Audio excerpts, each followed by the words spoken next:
우리가 살아가는 인생들 가운데에는 참 이해가 되지 않는 상황들이 너무나 많이 끊임없이 일어나는 것을 보게 됩니다.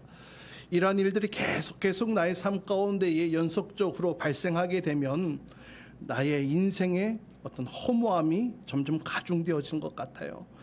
그러한 세상 속에서 고통을 연속적으로 받게 되어지고 또 괴로움의 연속으로 살게 되어지면 그러면 속으로 이런 마음이 들 것 같아요.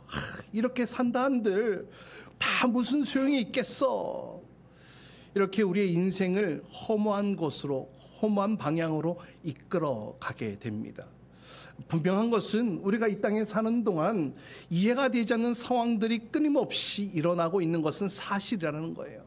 그러한 일들이 일어날 때마다 당혹스럽고 당황스럽고 힘들고 괴로운 것은 사실입니다. 그러나 왜 이러한 일이 일어나야 하는지, 왜 이러한 일이 일어나야만 했는지에 대해서 어느 누구도 답을 주지는 못합니다. 오늘 전도자도 이와 같은 심정으로 인생사를 수많은 일들을 겪고 또 연구하고 또 인생의 난제들을 살펴보면서 마지막으로 무엇이라고 고백합니까? 오늘 17절 말씀 같이 함께 다시 한번 읽어봅니다. 함께 읽습니다. 시작.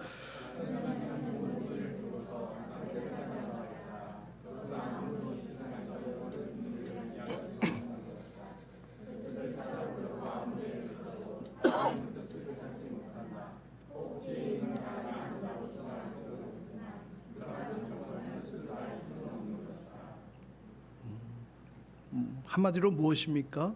인간의 지혜로는 이해할 수 있다 없다? 없다는 거예요. 그 의미와 뜻을 찾아보려고 해도 찾을 수 있다 없다? 없다는 겁니다. 오늘 본문 11절 말씀도 보세요. 사람들은 왜 서슴지 않고 죄를 짓는가? 답은 뭐라고요? 악한 일을 하는데도 바로 벌을 내리지 않기 때문이다. 사람들이 이 죄악 가운데에 살아가고 있는 그 이유, 악한 일을 해도 그 즉시로 벌을 받지 않기 때문이라는 겁니다. 잘못된 일을 하게 되면 바로바로 그에 합당한 처벌을 받는 것이 마땅한 일일 텐데 그러지 않고 그런 자들이 더 오래 살고 더 잘 먹고 잘 산다는 거예요. 또 12절 말씀도 보세요. 악한 사람이 100번 죄를 지어도 그는 여전히 살아있다. 사람들은 말한다. 하나님 앞에서 경건하게 살면서 하나님을 두려워하는 사람은 모든 다 잘 되지만, 그러니까 죄를 100번 지어도 여전히 살아있다는 겁니다. 여기서 100번은 딱 숫자 100을 가리키는 게 아니죠. 그만큼 무수히 많은 죄악된 삶의 자리에 머물러 있어도 아무도 그 죄값을 치우거나 다루거나 하지 않는다는 겁니다. 이렇게 모순되어진 세상 가운데 우리가 놓여져 있습니다. 반면 착하게 사는 사람들은 잘못되거나 일찍 죽는 일들이 있다는 것이죠. 그래서 세상 사람들이 이 세상을 살아가면서 헷갈리는 겁니다. 어떻게 사는 것이 정말 잘 사는 것인지 헷갈리기 시작합니다. 그러면서 그냥 이렇게 살 바에는 그냥 나도 그렇게 살아버리지. 그렇게 우리는 서슴지 않고 죄를 짓는 자리로 스스로 걸어가게 된다는 겁니다. 14절도 보세요. 또 이 세상에서 헛된 일이 벌어진다. 악한 사람이 받아야 할 벌을 의인이 받는가 하면 의인이 받아야 할 보상을 악인이 받는다. 이것을 말하고 이것을 보고 어찌 헛되다 말할 수 있지 않겠는가. 악한 사람이 벌을 받아야 되는데 의인이 대신 그 벌을 받고 의인이 받아야 할 보상을 대신 악인이 취한다는 이런 일들이 이 땅에 일어나고 있다는 겁니다. 여러분, 미국에서 총기 난사 사건이 자주 발생을 하잖아요. 얼마 전 뉴스에도 올라왔는데요. 그렇게 아무 잘못 없어 보이는 평범한 시민들이 무차별한 총기 난사로 목숨을 잃습니다. 그러면 그 총기 난사범도 그에 응당한 대가를 바로 치러야 되잖아요. 그런데 보니까는요, 그 총기 난사범은 이런저런 이유들로 인하여 변호사를 사고 하면서 그 재판을 받느라 여전히 살아있다라는 겁니다. 또 지선아 사랑해의 주인공 이지선 씨, 지금은 이제 교수님이시죠.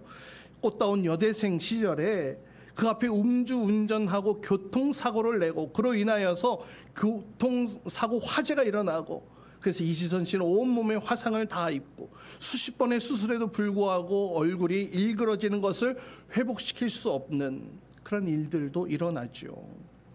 또 얼마 전 뉴스에 보니까 이 아산병원의 흉부외과에 아주 탁월한 의사 선생님 한 분이 계셨는데요. 밤낮 수술실에서 사람을 살려내느라 집도 병원에서 10분 내에 가까운 거리에 두고 자주 환자를 돌보기 위해 왔다 갔다 하셨던 주석준 교수님. 이 흉부외과로는 아주 명성이 자자했기 때문에 이분께 수술을 받기 위해서 기다리는 사람들이 늘 만석이었다고 합니다. 그런데 이 교수님 트럭에 치여서 죽임을 당하는 사고가 얼마 전에 일어났지요. 그 사고가 났던 당일도 밤새 사람을 살리느라 수술실에 있다가 잠시 집에 복귀하는 그 길에 병원 앞에서 이 사고가 일어났다는 것입니다. 참으로 이해할 수 없는 일들이 참 많이 일어나는 것 같아요. 그래서 전도자는 이 인생을 두루두루 살펴보니까 그 결과 17절 읽어봤죠. 제가 다시 한번 읽어드릴게요. 하나님이 하신 모든 일을 두고서 나는 깨달은 바가 있다. 그것은 아무도 이 세상에서 이루어지는 일을 이해할 수 없다는 것이다. 그 뜻을 찾아보려고 아무리 애를 써도 사람은 그 뜻을 찾지 못한다. 혹 지혜 있는 사람이 안다고 주장할지 모르지만 그 사람도 정말 그 뜻을 알 수 없는 것이다. 이 솔로몬 지혜자, 이 세상에 일어난 그 모든 일을 알 수가 없다라고 얘기를 합니다. 스스로 지혜가 있는 척하지만 스스로 알아냈다라고 얘기를 한다 하더라도 실제로는 그것이 아니다라고 얘기를 하고 있지요. 하나님은 우리 인간의 삶을, 우리 인간의 인생을 이해하기 쉽게 만드시지 않으셨어요. 이해하기 어렵도록 만드신 우리의 삶의 모습입니다.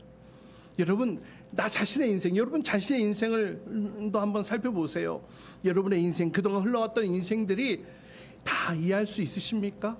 다 이해할 수 있는 인생입니까? 여러분, 그런데 한편으로 이런 생각을 해보게 돼요. 인생이란 것을 다 쉽게 알 수 있다면 참 좋겠다라는 생각이 드는과 동시에, 그래, 우리의 인생을, 나의 인생을 내가 다 알고 있다면 그러면 더 잘 살 수 있고 더 행복하게 살 수 있을까라는 질문을 던졌을 때에 제 안에 불안하게도 이런 생각이 드는 거예요. 꼭 그럴까? 그럴 것 같지 않다라는 생각이 불안하게 제 속에서 올라오는 것을 보게 됩니다. 왜냐하면 다 알아버리면은 정말로 그때에 대해서는 인생이 정말 허무해질 것 같다라는 생각이 드는 거예요.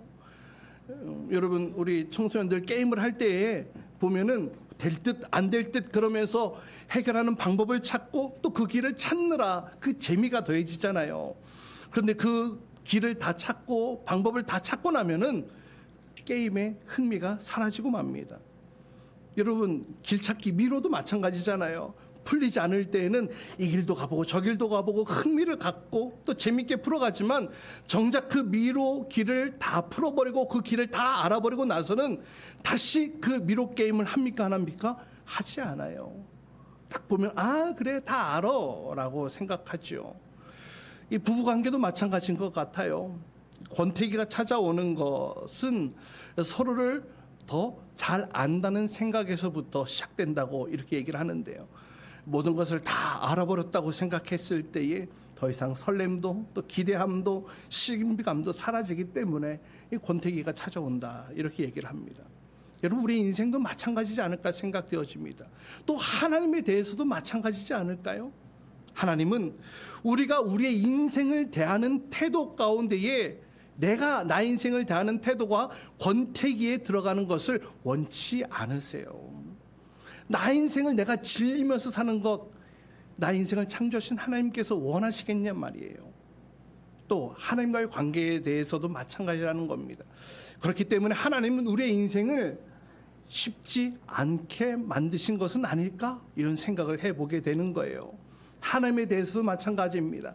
우리가 하나님에 대해서 다 알 수가 없습니다. 알면 알수록 깨닫게 되어지는 것은 하나님을 다 알 수가 없다는 사실을 알게 되죠. 그래서 C.S. 루이스는 이런 말을 했습니다. 내가 하나님을 믿는 이유는 그분을 다 모르기 때문이다. 이렇게 말을 했는데요. 어쩌면 하나님은 우리의 인생 가운데에 이 꼬리잡기, 여러분 꼬리잡기 아세요? 이 꼬리잡기를 하고 있는 것은 아닌가 이런 생각을 해보게 됩니다. 저도 어렸을 때 이 하온이 어렸을 때에 이 허리에 줄을 묶고 꼬리를 묶고 꼬리접기 놀이를 했던 기억이 있는데요. 뭐 처음에는 잡히들 말듯 그리고 게임을 해 나갑니다. 그리고 한 번씩은 또 일부러 잡혀주기도 해요. 왜요? 계속 안 잡혀주면은 울잖아요. 그래서 잡혀주기도 하고, 그래 조금씩 익숙해지고 조금 더 실력이 늘게 되어지면 난이도를 점점 올리지요. 그래서 잡을 듯하면 슉 피하고 잡을 듯하면 슉 피하고 그렇게 해서 저를 계속 따라다니도록 그렇게 꼬리 잡기를 했습니다. 여러분, 하나님도 마찬가지입니다. 여러분, 모퉁이를 돌아가시는 하나님이라는 이런 말이 있습니다. 모퉁이를 돌아가시는 하나님. 그러니까 우리가 하나님을 붙잡으려고 하면 하나님은 그 앞에 모퉁이로 쑥 돌아가신다는 거예요. 그래서 계속해서 하나님을 따라다니게 된다는 말인데요. 근데 여러분, 끝까지 따라가서 하나님을 확 붙잡았어요. 그럼 하나님 붙잡았다.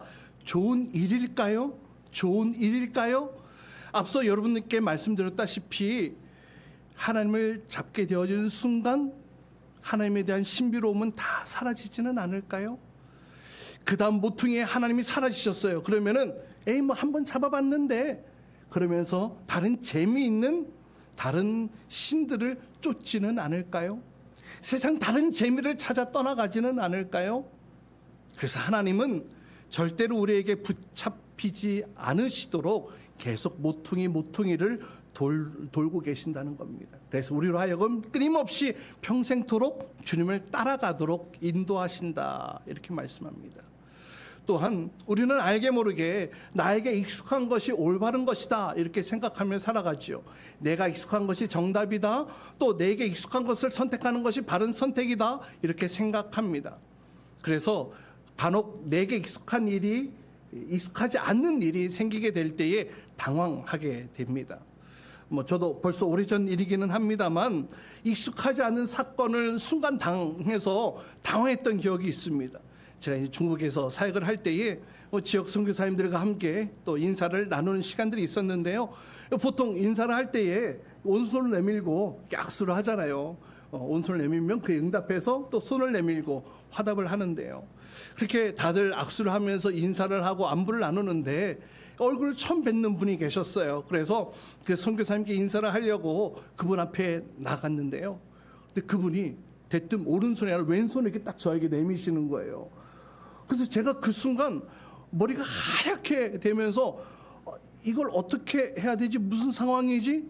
굉장히 당황해하면서 저도 왼손을 내밀어서 악수를 했던 기억이 있습니다. 악수가 간단하잖아요. 그냥 잡고 그냥 손 위아래로 흔드는 게 다인데 저는 그때 되게 이상하더라고요. 왼손으로 악수하고 흔드는 게 이 손만 흔들면 되는데 막 어깨도 다 움직이는 것 같고 몸도 다 움직이는 것 같고 되게 어색하고 막 불편하게 악수를 했던 그런 기억이 있습니다. 그도 그럴 것이 제가 그날이 왼손으로 악수하는 게 처음 있었던 날이었더라고요. 나중에 알고 보니까 그 선교사님 선교 일 중에 불의의 사고로 오른팔을 잃으셔서 왼손밖에 사용할 수 없으셨던 분이라는 사실을 나중에 알게 되어졌는데요. 아마 여러분도 여러분 앞에 익숙하지 않은 상황들로 인하여서 이 당황스러운 일 겪어본 적 있으실 거라 생각되어집니다. 여러분, 종교개혁자 마틴 루터는 이런 표현을 했습니다. 하나님의 왼손이라는 표현을 사용했는데요. 어떤 의미냐 하면 이 표현을 통하여서 마틴 루터는 하나님이 가끔은 우리에게 낯설고 당황스럽게 다가오시는 그 하나님을 설명했습니다. 성경에 보면 오른손에 대한 이야기는 참으로 많이 있습니다. 출애굽기에도 시편에도 하나님의 그 오른손의 그 권능으로 하나님께서 이 오른손을 드신즉 하나님의 오른손의 권능으로 이 오른손에 대한 이야기는 참 많이 있습니다만 이 왼손에 대한 이야기는 많지는 않습니다. 영어 표현도 그렇잖아요. 옳다라는 표현 right라고 사용하지 않습니까? 성경에도 하나님의 인도하심, 어떤 하나님의 역사, 편안함, 권능 이것들 다 오른쪽으로 표현을 합니다. 반면 왼손은 뭔가 부족하고 부정하고 어색할 때에 사용되어지는 표현이죠. 그래서 성경에서도 이 오른쪽 표현이 훨씬 더 긍정적인 표현으로 많이 사용되어집니다. 하나님의 오른손이 우리를 보호하시는 손이라면, 우리에게 은혜를 베푸시는 손이라면, 우리에게 사랑으로 감싸주시는 손이라고 한다면, 이 하나님의 왼손은 고난과 상실의 손을 의미하기도 합니다. 이렇게 하나님께서는 한 번씩 우리에게 익숙하지 않는 이 왼손을 내미실 때가 있다는 겁니다. 이해가 되지 않는 상황, 나에게 익숙하지 않는 상황들, 물론 하나님께서는 절대적으로 하나님의 이 오른손으로 우리를 보호하시고 품어주고 지켜주십니다. 이렇게 응답하실 때가 더 많아요. 그런데 한 번씩은 우리 인생 가운데 낯설게 느껴지는 하나님의 왼손이 다가올 때가 있다는 겁니다. 하나님의 왼손이 나를 붙잡을 때가 있다는 겁니다. 익숙하지 않기 때문에 그 하나님의 왼손이 나를 붙잡는 순간 불안해지고요, 두려워지고요, 이게 하나님의 손이 맞나 의심이 들기도 하고요, 걱정이 들기도 합니다. 때로는 내가 그 하나님의 왼손을 붙잡으면서 내가 제대로 잡은 것 맞나? 내가 잘못 잡은 것 아니야? 이거 잘못 잡은 거네. 난 실패야 라고 생각하기도 합니다. 그러나 사랑하는 여러분, 이 하나님의 왼손도 하나님의 손인 줄 기억하시기 바랍니다. 나에게 익숙하지는 않지만 하나님의 왼손도 역시 하나님의 손이라는 거예요. 우리는 하나님의 왼손이 나를 붙잡으실 때에 내가 당황하지 않고 이 상황들을 빨리 파악할 수 있어야 돼요. 바로 그때가 하나님께서 하나님의 왼손으로 나를 붙들고 계시는구나, 하나님께서 나의 인생 가운데 이 왼손을 사용하시는구나, 이 상황을 빨리 캐치할 수 있어야 된다는 겁니다. 그래서 마틴 루터 역시 하나님께서 흔히 사용하는 방식이 아니라 의외에 사용하는 방식으로 이 하나님의 왼손이라는 표현을 사용했던 것입니다. 우리는 이렇게 우리 인생을 살면서 예상치 못한 의외의 방식으로 하나님이 역사하실 때가 있어요. 그때 어떻게 우리가 생각해야 된다고요? 하나님이 나의 인생에 하나님의 왼손을 사용하시는구나, 이렇게 생각해야 된다는 겁니다. 여러분, 우리 인생 살면서 당황스러운 일, 이해가 되지 않는 일들이 수많이 일어난다고 말씀드렸죠.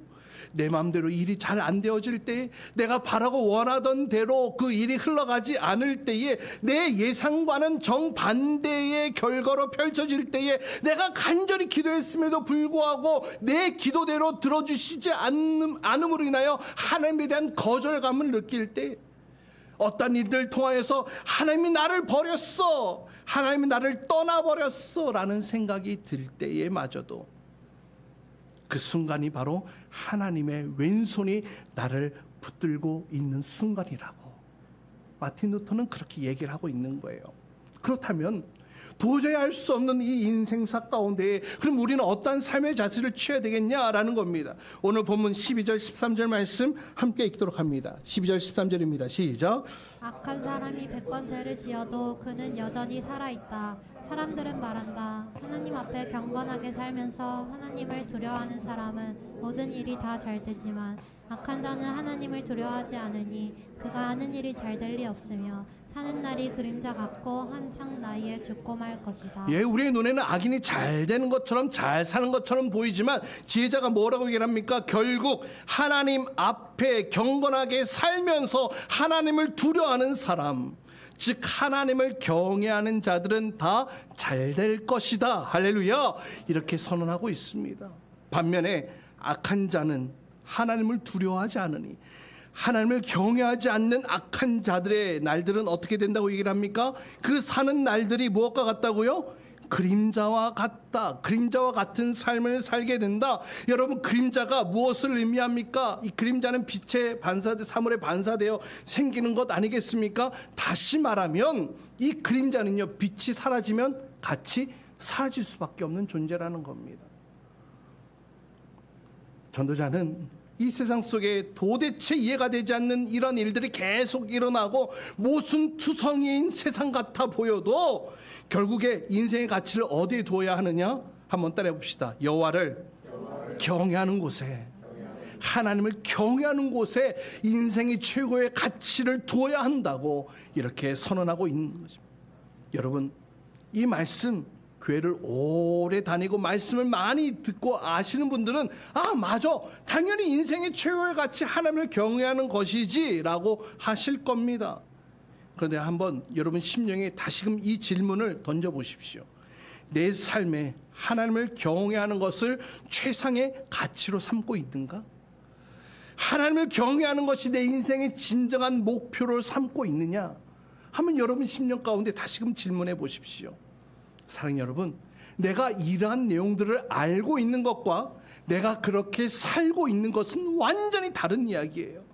세상 사람들은 하나님을 경외하는 것에 목표를 두기보다는 세상의 부요, 세상의 평안함, 세상의 안락함, 세상의 능력, 조금 더 실제적인 삶의 실제로 와닿는 것들을 인생의 중요한 목표로 삼고 그것을 추구하며 살아갑니다. 그리스도인이라고는 하지만 매일의 생활 속에서 무엇을 우선시하고 살아갑니까? 하나님과 동행하며 하나님과 교제하는 삶, 하나님의 말씀 앞에 가까이 하는 삶, 기도하고 또 주님 앞에 나아가는 그 삶보다 그냥 내 삶에 바빠서 그냥 그 바쁜 일상 속에 그냥 나의 삶이 놓여지는 때가 더 많지 않습니까? 또 우리가 같이 함께 성도끼리 교제하며 나아갈 때에 하나님이 베푸신 은혜와 사랑, 하나님의 그 은혜를, 그 간증들을 이야기하는 시간들이 더 많습니까? 아니면 나의 자녀들의 학업과 성적과 또 친구들 관계와 또 사회생활의 이야기와 세상 돌아가는 이야기, 이런 이야기들이 더 많이 이루어지고 있습니까? 여러분, 그것은 아는 것일 뿐 내가 그렇게 산다고는 말할 수 없습니다. 이러한 자들에게는 하나님과 교제하는 시간, 안 그래도 바쁜 시간인데 이것을 내가 하나 더 해야 되나? 하나님과 교제하는 것을 그냥 내가 해야 될 일 중에 하나로 플러스 시킨다라는 겁니다. 그래서 하나님의 은혜와 하나님의 행하시는 일과 나의 삶이 동떨어져 있는 것으로 그렇게 생각하는데요. 이렇게 살아가는 분들은 하나님을 경외하는 가치보다 세상의 가치를 더 우선 두며 살아간다는 겁니다. 그래서 전도자는 어떻게 살라고 권면합니까? 15절 말씀 함께 읽습니다. 시작. 나는 생을 즐기라고 권하고 싶다. 사람에게 먹고 마시고 즐기는 것보다 더 좋은 것이 세상에 없기 때문이다. 그래야 이 세상에서 일하면서 하나님께 허락받은 한평생을 사는 동안에 언제나 기쁨이 사랑과 함께 있을 것이다. 자, 어떻게 살라고요? 생을 즐기라고. 좋죠. 즐기는 거 좋습니다. 그런데 여기서 전도자가 말하는 이 즐거운 삶은 세상의 향락을 말하는 것이 아니에요. 하나님을 경외하는 삶 안에서 하나님이 베푸신 은혜를 전제로 한 즐거움을 말하는 겁니다. 사실 솔로몬의 고백이 되기도 해요. 세상의 그 어느 지혜자보다 뛰어난 지혜를 가졌던 솔로몬, 세상의 그 어떤 부유한 자들보다 더 부유한 것들로 자신의 인생에 가득가득 채워져 있었던 이 솔로몬이 이렇게 고백하는 거예요. 이 말씀은 솔로몬의 말로 다시금 재해석하면은 이런 말일 거예요. 삶을 해석하려고 매일매일 고뇌하고 괴로움 속에 살기보다 하나님을 경외함으로, 하나님을 신뢰함으로 주어진 하루하루를 기쁨으로 살라는 것입니다. 할렐루야. 왜 이런 일이 나에게, 왜 하필 이런 일이, 왜 나에게만? 불평과 원망으로는 결코 기쁨의 자리로 나아갈 수 없습니다. 오직 하나님을 경외함으로, 하나님을 신뢰함으로 우리의 인생을 하나님 앞에 맡겨드림으로 인해 우리는 그 가운데 기쁨을 얻을 수 있다는 겁니다. 여러분, 하나님의 손에 여러분의 인생을 맡겨드리시기 바랍니다. 때로는 하나님께서 오른손으로 여러분을 붙드실 때도 있어요. 하지만 때로는 하나님의 왼손이 여러분을 붙들 때도 있음을 기억하시기 바랍니다. 그러나 여러분, 이 양손 다 하나님의 전능한 손임을 기억하시기 바랍니다. 오른손이든 왼손이든 하나님의 손에 붙들려 있음을 믿음으로 감사하며 살아갈 수 있기를 간절히 소망합니다. 그래서 전도자가 우리에게 권면하고 있는 거예요. 우리의 인생에 큰 기쁨들도 있겠지만 매일의 삶 속에 주어지는 작은 기쁨들도 있지 않습니까? 큰 기쁨들은 하나님께 맡겨드리고 우리의 매일의 삶 가운데 주어진 이 작은 기쁨들을 누리며 살아가십시오. 할렐루야. 그것이 바로 이 15절 말씀인 거예요. 사랑하는 여러분, 하나님을 경외하는 사람은 하나님의 왼손을 경험한다고 해서 하나님을 절대 원망하지 않습니다. 그 손 역시 하나님의 손이라는 사실을 기억하며 내가 붙들어야 할 손임을 기억합니다. 평생 하나님의 오른손에 붙들려 살았던 사람이 있습니다. 우리 계속해서 예화 들고 있는 사람 욥인데요. 욥기에 나오는 그 욥. 그런데 어느 날 하나님의 왼손을 만나지 않습니까? 당황스럽습니다. 곤혹스럽습니다. 원망스럽기도 합니다. 또 의인의 고난을 지켜보면 이 하나님의 왼손의 움직임이 굉장히 야속하게만 느껴지기도 합니다. 이전까지 욥이 느꼈던 욥이 경험했던 그 하나님을 경외하며 욥은 그렇게 살아갔습니다. 다시 말하면 욥은 하나님의 이 오른손에 익숙해 살아왔었습니다. 그런데 하나님의 왼손을 사용하실 때 그는 이게 정말 하나님이 하신 일인가? 친구들과 토론하며 스스로 갈등하고 고민하는 내용들이 욥기서에 쭉 담겨져 있지요. 이렇게 욥은 하나님의 왼손 수업을 받으면서 하나님께서 왼손으로 일하시는 수많은 방법들을 그에게 가르쳐 주시는데요. 그리고 나서 욥은 이렇게 고백하게 됩니다. 욥기서 42장 1절 3절까지 말씀 같이 함께 읽습니다. 시작. 욥이 주님께 대답하였다. 주님께서는 못하시는 일이 없으시다는 것을 이제 저는 알았습니다. 주님의 계획은 어김없이 이루어진다는 것도 저는 깨달았습니다. 잘 알지도 못하면서 감히 주님의 뜻을 흐트려 놓고 한 자가 바로 저입니다. 깨닫지도 못하면서 함부로 말을 하였습니다. 제가 알기에는 너무나 신기한 일들이었습니다. 예, 주님, 내가 그동안 하나님 앞에 하나님을 경외하며 하나님 앞에 신실하게 살아오지 않았습니까? 그래서 하나님의 전능함과 그 능력을 경험하며 살지 않았습니까? 그래서 나는 그것이 하나님의 전부인 줄 알았습니다. 나에게 일어나고 있는 이 하나님의 왼손의 시간들, 이것은 하나님이 아니라고 나는 생각했습니다. 그래서 하나님의 뜻을 내가 흐려놓으려고 했던 바로 제 자신이었습니다. 그런데 이제 하나님을 알게 되어지면서 깨닫게 되어지면서 이것도 하나님의 인도하심이구나. 하나님에 대해서 더 많은 하나님에 대해서 깨닫게 되어졌습니다. 이렇게 고백하고 있는 거거든요. 그래서 42장 5절에 주님이 어떤 분이시라는 것을 그동안 제가 귀로 들었지만 이제 제가 주님을 눈으로 보게 되어집니다. 욥은 나를 만지시는 하나님의 왼손도 하나님의 손이라고 고백을 하게 되어졌습니다.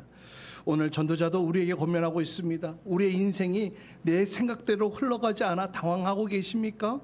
그렇다면 여러분은 하나님을 아직 다 모르기 때문입니다. 그렇기 때문에 하나님을 경외함으로 하나님을 더 깊이 알아가십시오. 이것이 전도자가 오늘 여러분에게 하고 있는 말씀입니다. 여러분, 하나님은 우리의 생각보다 훨씬 더 크신 하나님이신 줄 믿습니다. 그리고 하나님은 하나님을 한 번에 우리에게 싹 다 보여주시지 않으세요.